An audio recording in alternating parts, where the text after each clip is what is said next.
Hey guys, welcome back to the channel. A lot's changed. Last couple of days. Got a lot to share, a lot of updates.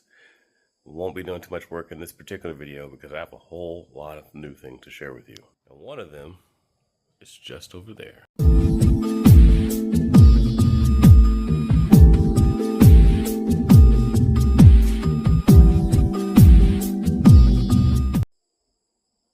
Okay, first order of business. All-wheel drive project. Bit of a cluster in here, but we got a lot accomplished last week. Fair warning, I'm not a professional fabricator by any stretch of the imagination. I just know just enough to get myself in trouble. So as you can see here, the rack is hard mounted. There's another tab underneath that's not so pretty. I'm going to work on making it a little bit better. But for the sake of completing the theory, as you can see, everything fits. Everything works. It's level-ish. The outer tie rod over here is about 1 inch short, so nothing that a little extension can fix. And then the entire rack will be connected to the wheels. The steering shaft is just the stock steering shaft, except I bought this universal joint here. And for the most part, it's good. There's a little bit of extra play in here than what I want, because there's another joint like this up there just on the other side of the firewall. So I ordered a securement bearing to slide on here. I'll secure that right here somewhere to keep that tight, so these two can turn without a whole bunch of extra flex. Outside of that, it's bolted in there at the bottom. Make sure that the height stays correctly. Once I get the bearing in, should be in sometime today, I'll test fit it, get a base to secure it to, weld it onto the car, weld in that joint there, and the steering's done. The steering's more or less done. So the entire part of the project up to this point, where everybody's like, it's not gonna work, it's not gonna work, steering's not gonna clear, oh my god, my dog's cousin's chicken's brother tried it and it didn't work. It works. Not only does it work, it's not nearly as bad as I thought it was gonna be, as some of you probably thought it was gonna be. And really, compared to an all-wheel drive Civic, and the only reason why I dig on those guys is that's the only other car I know of that people are actively all-wheel drive converting in large numbers. They're spending a lot more money than me, a lot more fabrication than me, and those cars did not come all-wheel drive from the factory like this did, even though, and it was a different country. Now, back in the day, Civic and Integra guys used to right-hand drive swap those cars, and that's way more work than this is. So I'm just saying, if you're looking to do something different with the GTO platform or the LS community in general, and you're into this whole no prep, grudge, low traction scenarios, but you like the affordability of the LS platform, just saying, they made a lot of Adventures. They made a lot of Adventures over a lot of years, and you may have to buy a complete car, maybe, or get a front half of a car, or whatever the case may be. Alex has got you. Information's in the description below. It's possible. And I'm not a fabricator. Some of you out there may be fabricators or work at a fab shop or can just do this in a much higher skill level than myself. Can probably breeze through this conversion even easier than I did. And I'm just fumble fucking around, if I'm completely honest. So, I mean, there it is. Now, a couple of updates.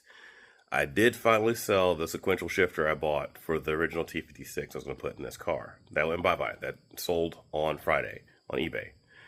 With that, I used that money to buy rods that I'm going to need for this engine.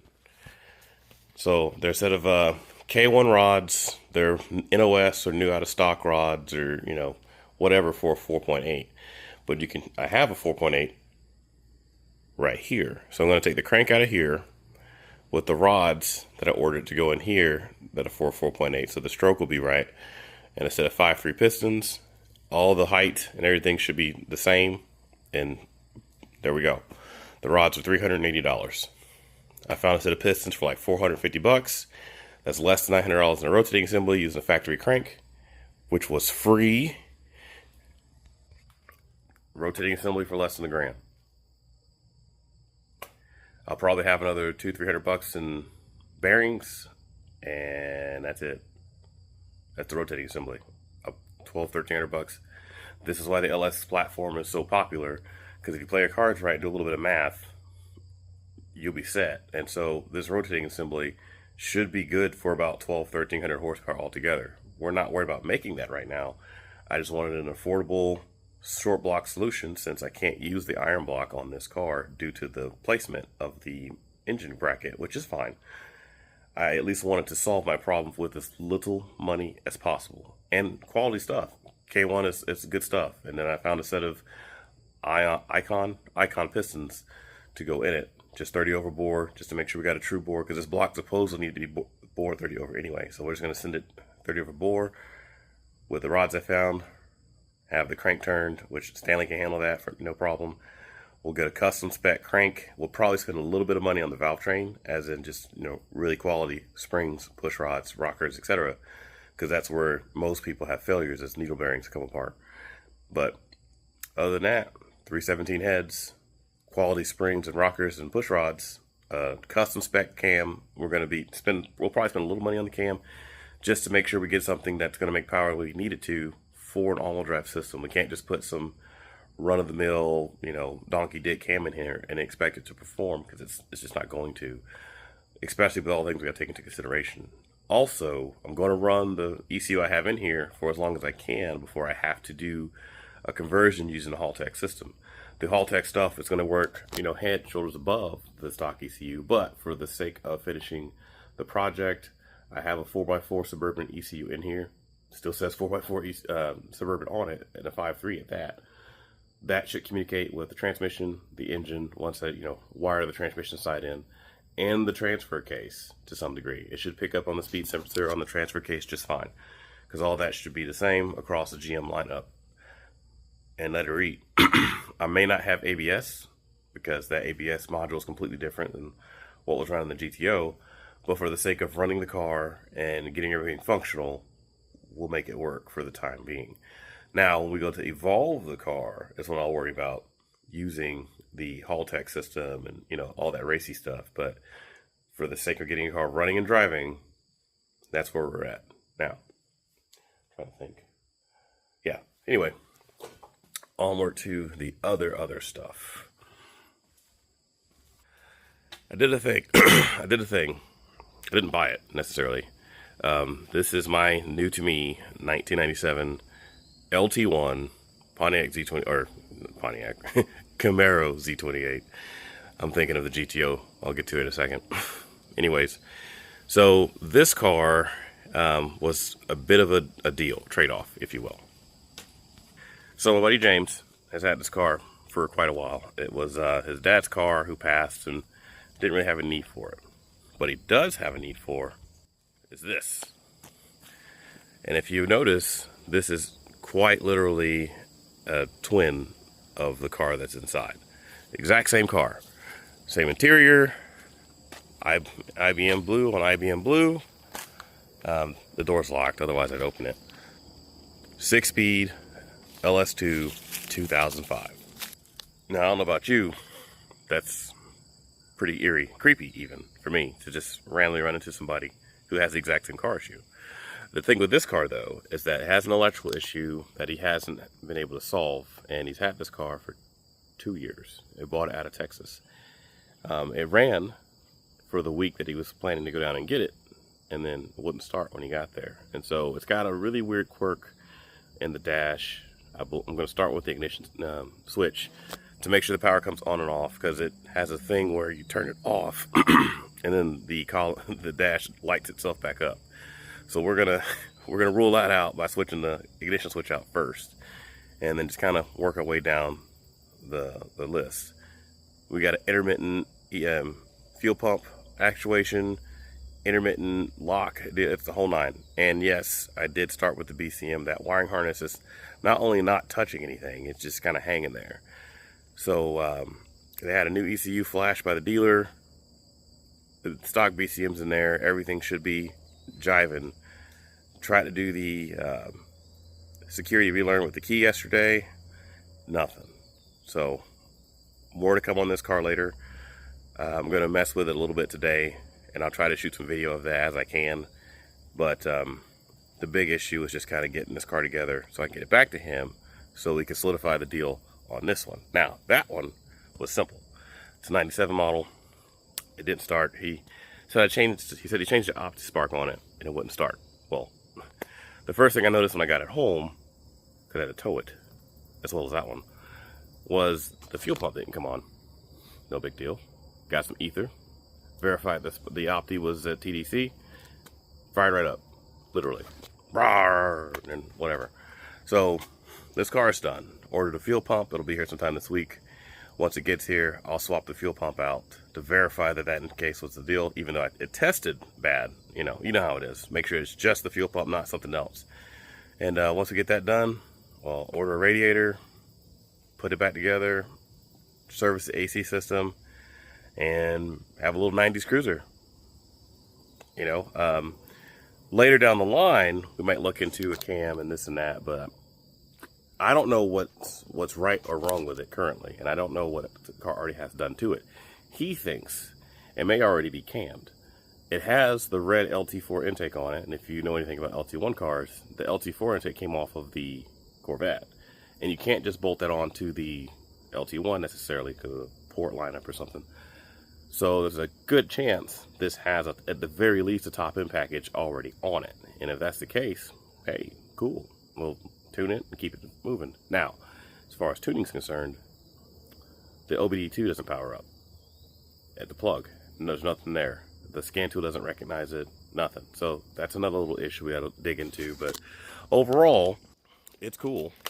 It's 90s cool. The wheels are atrocious, but my middle son said he digs it, and he's in high school. That's a wheel a high school kid would think was cool. So we'll pull those off. We'll put it on the V6. More power to them. I'll put the C6 Corvette wheels that I have in the garage, get some tires for them, slap them on this car because that's way more my speed, and we'll work the bugs out of it. The T-tops leak. They all leak.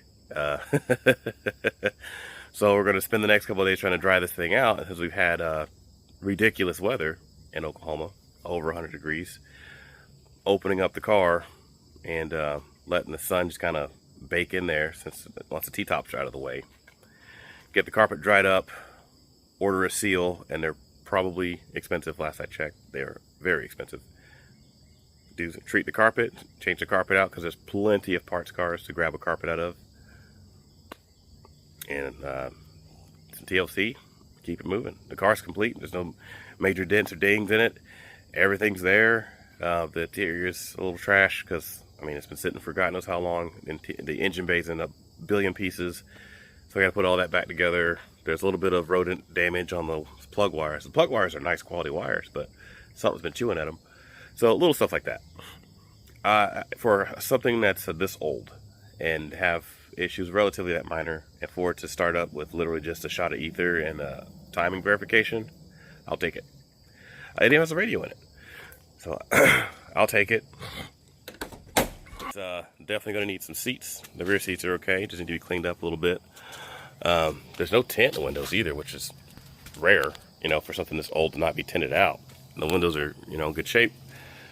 Windshield's not cracked or broken. The dash is very broken and cracked.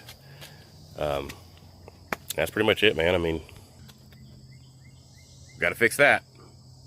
But other than that, we get to keep this. So those are the two new projects on the channel. The GTO shouldn't be too bad because the biggest thing is just figuring out how to get it to do what it's supposed to do and then figure out what it's not doing and just kind of go from there. Easier said than done. Electrical work on cars can be challenging. Question your religious beliefs oftentimes, but it's not too bad. There's only so many things in the electrical system that'll be out of sorts that you can finally just get together, and it is what it is. But as far as the all drive car is concerned, we're pretty much on a holding pattern on this guy.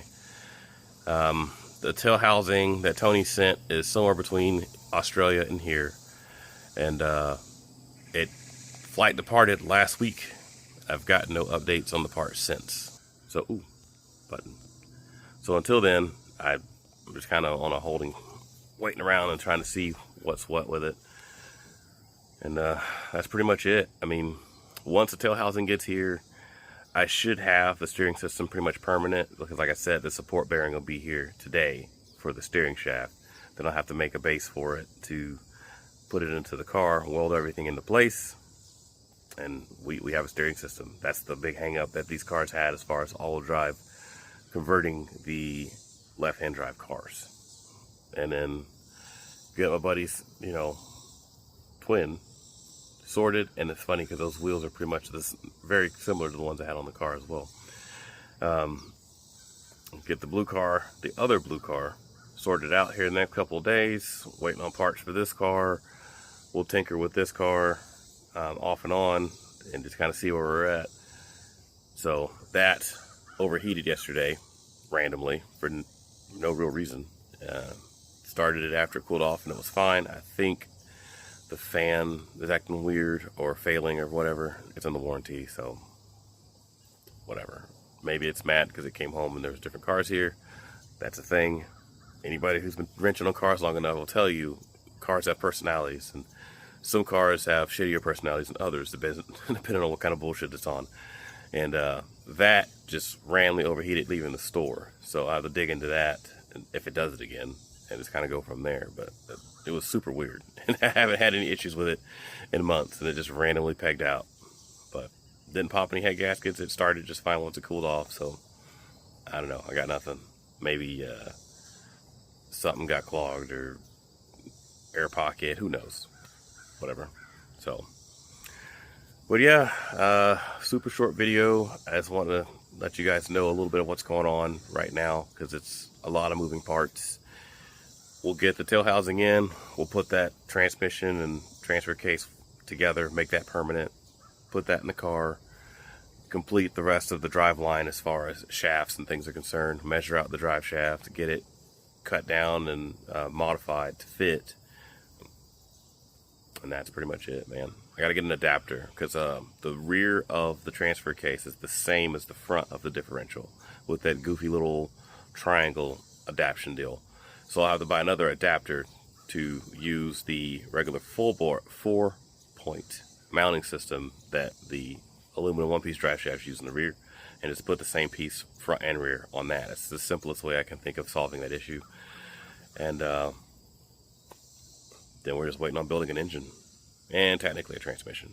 But I should have all of the engine pieces in the next couple of weeks, so I can drop that block off with the rotating assembly to Stanley at the machine shop so that he can do his thing.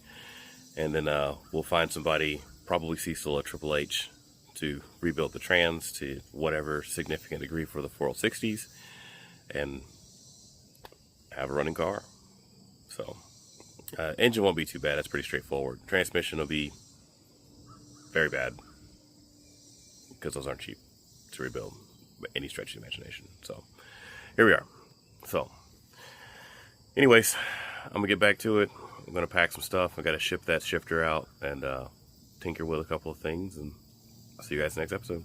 Thanks for watching.